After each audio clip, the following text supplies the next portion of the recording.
الحمد لله بجميع محامد كلها ما علمنا منها وما لم نعلم على جميع نعمه كلها ما علمنا منها وما لم نعلم واشهد أن لا إله إلا الله وحده لا شريك له ولا ند له ولا مثل له ولا شبه له ليس كمثله شيء وهو السميع البصير واشهد أن سيدنا ومولانا محمدا عبده ورسوله وصفيه وحبيبه أرسله للخلق كافة بشيرا لمن صدق واتبع ونذيرا لمن كذب وابتدع اللهم صل وسلم على سيدنا ومولانا محمد صاحب التاج والمعراج والبراق والعلم ودافع البلاء والوباء والمرض والألم جسمه طاهر مطهر معطر منور من اسمه مكتوب مرفوع موضوع على اللوح والقلم شمس الضحى بدر الدجى نور الهدى مصباح الظلم أبي القاسم سيد الكونين وشفيع الثقلين أبي القاسم سيدنا محمد بن عبد الله سيد العرب والعجم نبي الحرمين محبوب عند رب المشرقين والمغربين فيا أيها المشتاقون لنور جماله صلوا عليه وسلموا تسليما اللهم صل وسلم على سيدنا ومولانا محمد مفتاح باب رحمة الله عدد ما في علم الله صلاة وسلاما دائمين بدوم ملك الله وعلى آله وصحبه ومن والاه أما بعد عباد الله أوصيكم ونفسي بتقوى الله adalah suatu kekhususan bagi umat Nabi Muhammad SAW tatkala Allah Subhanahu wa taala memberikan keutamaan di suatu waktu lebih daripada yang lainnya, memberikan suatu keutamaan terhadap suatu tempat lebih daripada lainnya, memberikan kemuliaan yang lebih pada suatu zat, pada suatu orang lebih daripada yang lainnya. Allah Subhanahu wa taala memuliakan beberapa waktu. Allah Subhanahu wa taala berfirman dalam Al-Qur'an, "Inna 'iddatash syuhuri 'indallahi 12 syahran fi kitabillah yawma khalaqallahu as-samawati wal ard minha arba'atun hurum." Allah Subhanahu wa taala daripada jumlah bulan yang 12 di mana Allah di hari tatkala Allah menciptakan langit dan bumi, Allah Subhanahu wa taala menjadikan daripada 12 bulan tersebut 4 di antaranya haram, dimuliakan, terhormat, memiliki kemuliaan lebih daripada bulan-bulan yang lainnya. Apa 4 bulan tersebut? 4 bulan tersebut adalah thalathatun sardun wa wahidun fardun. 3 di antara 4 bulan tersebut disebutkan secara berurutan dan 1 disebutkan secara sendiri. Bulan-bulan yang disebutkan secara berurutan yaitu bulan Dzulqa'dah, bulan Dzulhijjah dan bulan Muharram. Dan bulan yang disebutkan secara sendiri yaitu adalah bulan yang kita berada di dalamnya yaitu Rajab, Rajabul Fard, Rajabul Asab. Kenapa dinamakan Al-Asab? Karena Allah Subhanahu wa taala menuangkan di dalam bulan tersebut rahmat-rahmat yang begitu banyak, barakah yang begitu banyak, memiliki kemuliaan yang lebih dibanding bulan-bulan yang lainnya. Sebagaimana Allah Subhanahu wa taala melipat gandakan amal ibadah seseorang di bulan ini dan bulan-bulan haram yang lainnya, begitu juga Allah melipat gandakan dosa bagi maksiat yang dilakukan oleh seorang hamba yang dilakukan di bulan-bulan yang mulia tadi. Dahulu Allah Subhanahu wa taala mengharamkan peperangan di bulan-bulan haram tersebut, bulan yang 4 tadi. Sehingga turunlah ayat faqtulul musyrikina haitsu wajadtumuhum. Dahulu diharamkan peperangan, memerangi orang-orang musyrik, akan tapi tatkala turun ayat tersebut, perangilah orang-orang musyrik dimanapun dan kapanpun kalian mendapatinya, maka dihapuskanlah keharaman berperang, akan tapi tetap kehormatan dan kemuliaan pada bulan-bulan tersebut terwujudkan di dalam berlipat gandanya pahala seseorang tatkala beramal kebaikan di bulan tersebut, dan sebaliknya berlipat pula dosa seseorang apabila maksiat dikerjakan di bulan-bulan tersebut. Maka hendaknya kita memuliakan bulan ini, bulan yang dikatakan oleh Nabi sallallahu alaihi wasallam Rajab syahrullah. Rajab adalah bulannya Allah. Para ulama mengatakan kenapa dinamakan bulan Allah? Karena di dalam bulan tersebut hendaknya bagi seorang hamba memperbanyak istighfar, minta ampun kepada Allah Subhanahu wa taala, bertaubat, menyesal daripada apa yang telah dilakukan daripada maksiat dan dosa-dosanya. Maka ini adalah musim bagi orang-orang yang ingin kembali kepada Allah Subhanahu wa taala. Oleh karena itu dinamakan bulannya Allah Subhanahu wa taala. Wa Sya'ban syahri, kata Nabi sallallahu alaihi wasallam. Dan Sya'ban adalah bulanku, bulannya Nabi Muhammad sallallahu alaihi wasallam, karena di dalamnya dianjurkan untuk memperbanyak salawat kepada Nabi Muhammad sallallahu alaihi wasallam. Wa Ramadan syahru ummati, dan Ramadan adalah bulannya umatku, tatkala seseorang dianjurkan untuk memperbanyak daripada membaca Al-Qur'an. Maka hendaknya kita muliakan bulan ini agar kita mendapatkan kemuliaan dari Allah Subhanahu wa taala, mendapatkan Lailatul Qadar dalam keadaan kita beribadah dan berbuat taat kepadanya. Para salafus saleh mengatakan siapa orang yang menghormati, memuliakan daripada bulan Rajab, maka dia akan diberi taufik oleh Allah Subhanahu wa taala untuk melakukan ketaatan dan memuliakan di bulan Sya'ban. Dan siapa orang yang memuliakan dan menghormati bulan Sya'ban, maka dia akan diberi taufik oleh Allah Subhanahu wa taala untuk dia memuliakan dan beramal soleh di bulan Ramadan. Dan barang siapa orang yang diberi taufik untuk memuliakan bulan Ramadan dan beramal soleh di dalamnya, dia akan mendapatkan Lailatul Qadar, malam Lailatul Qadar, yang mana malam tersebut lebih baik daripada 1000 bulan tatkala seorang tadi melakukan ibadah di dalamnya. Di bulan Rajab ini juga terjadi suatu kejadian yang besar, termasuk daripada malam yang terbaik pada hak Nabi Muhammad SAW. Malam terbaik untuk umatnya adalah malam di mana dilahirkan Nabi Muhammad SAW. Akan tapi malam terbaik yang dinisbatkan kepada Nabi Muhammad SAW adalah malam tatkala beliau diperjalankan malam oleh Allah Subhanahu wa taala di dalam kejadian Isra Mi'raj. Allah Subhanahu wa taala mengatakan, berfirman dalam Al-Qur'an, subhanalladzi asra bi'abdihi lailan minal masjidil haram ilal masjidil aqsa alladzi barakna haulahu. Maha suci Allah Subhanahu wa taala yang memperjalankan malam hambanya. Siapa ini hambanya?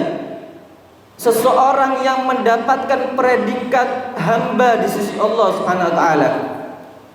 Predikat hamba adalah predikat yang paling tinggi, yang paling dicintai oleh Nabi sallallahu alaihi wasallam. Tatkala Allah Subhanahu wa taala menanyakan kepada Nabi Muhammad sallallahu alaihi wasallam, dengan apa aku memanggilmu?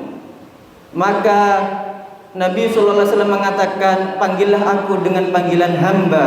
Itu adalah panggilan yang paling dicintai oleh Nabi sallallahu alaihi wasallam tatkala dia dinisbatkan kepada Tuhannya Allah Subhanahu wa taala. Subhanalladzi asra bi'abdihi lailan minal masjidil haram ilal masjidil aqsa alladzi barakna haulahu. Maka di bulan Rajab ini, tepatnya di tanggal 27 Rajab, Nabi sallallahu alaihi wasallam diperjalankan malam. yang hasil daripada perjalanan malam tersebut Allah Subhanahu wa taala memberikan hadiah yang begitu besar kepada Nabi sallallahu alaihi wasallam.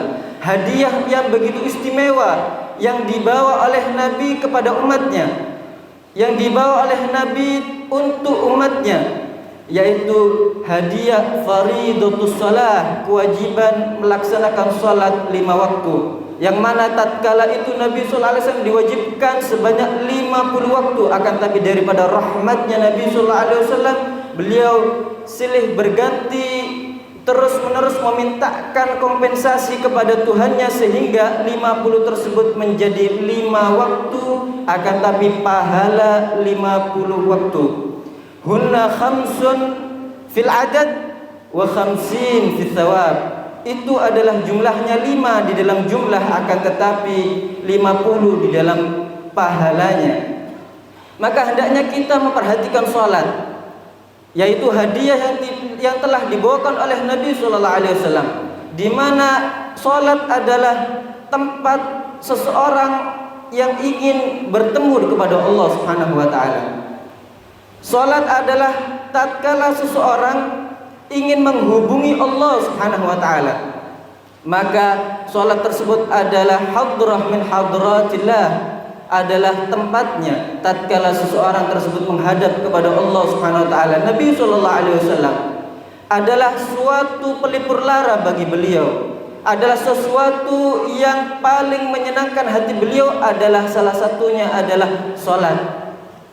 Idza ahzanahu amrun fazi'a ila shalah, jika suatu keadaan membuat beliau sumpek, membuat beliau kesulitan, maka beliau bergegas untuk melakukan salat, seraya mengatakan kepada Sayyidina Bilal, mengatakan arihna bihaya Bilal, wahai Bilal, hiburlah aku dengannya. Dengan Sayyidina Bilal mengumandangkan iqamah dan melakukan salat, itu adalah hiburan daripada Nabi sallallahu alaihi wasallam. Maka hendaknya kita memperhatikan daripada salat, hadiah yang istimewa yang dibawakan oleh Nabi sallallahu alaihi wasallam terhadap umatnya. Barang siapa, salat ini adalah ibarat tiang daripada agama seseorang. Jika tiang tersebut rapuh, maka agama seseorang tersebut juga rapuh.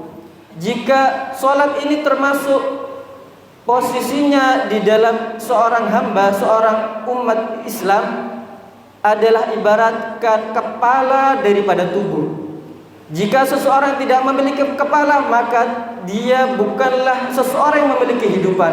Begitulah salat itu pada agama seseorang. Apabila dia beragama Islam, akan tapi dia tidak melakukan salat, seakan-akan dia tidak memiliki agama. Maka hendaknya kita melakukan salat, memperhatikan salat, karena sesungguhnya salah satu sebab kita mendapatkan keberkahan dari Allah Subhanahu wa taala dengan kita menjalankan salat. Apalah arti harta tanpa adanya keberkahan? Apalah arti keluarga? Apalah arti kenikmatan yang diberikan oleh Allah Subhanahu wa taala, akan tapi tidak memiliki barokah di dalamnya? Orang yang tidak melaksanakan salat, maka tidak ada kebaikan di dalamnya. Rumah yang di dalamnya ada orang yang meninggalkan salat, tidak ada keberkahan di rumah tersebut. Harta bagi orang yang tidak melaksanakan salat, tidak memperhatikan salat, maka harta tersebut tidaklah berkah. Meskipun jumlahnya banyak, akan tapi tidak ada keberkahan di dalamnya. Allah fi shalah. Nabi sallallahu alaihi wasallam berwasiat tatkala di akhir hayat beliau, tatkala sakaratul maut, wasiat-wasiat yang disampaikan oleh Nabi sallallahu alaihi wasallam di antaranya Allah fi shalah. Perhatikanlah tentang salat. Seakan-akan Nabi sallallahu alaihi wasallam mengetahui akan datang kelak suatu zaman di mana umatnya menyepelekan tentang salat, sehingga di akhir hayat beliau yang beliau wasiatkan adalah salat. Allah fi shalah. Perhatikanlah salat, karena salat ini adalah tiang agama. Siapa orang yang merobohkannya, dia seakan-akan merobohkan daripada agamanya.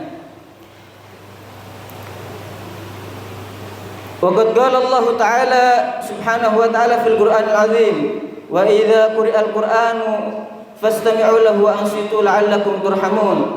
وقال تعالى وإذا قرأت القرآن فاستعذ بالله من الشيطان الرجيم. أعوذ بالله من الشيطان الرجيم. بسم الله الرحمن الرحيم.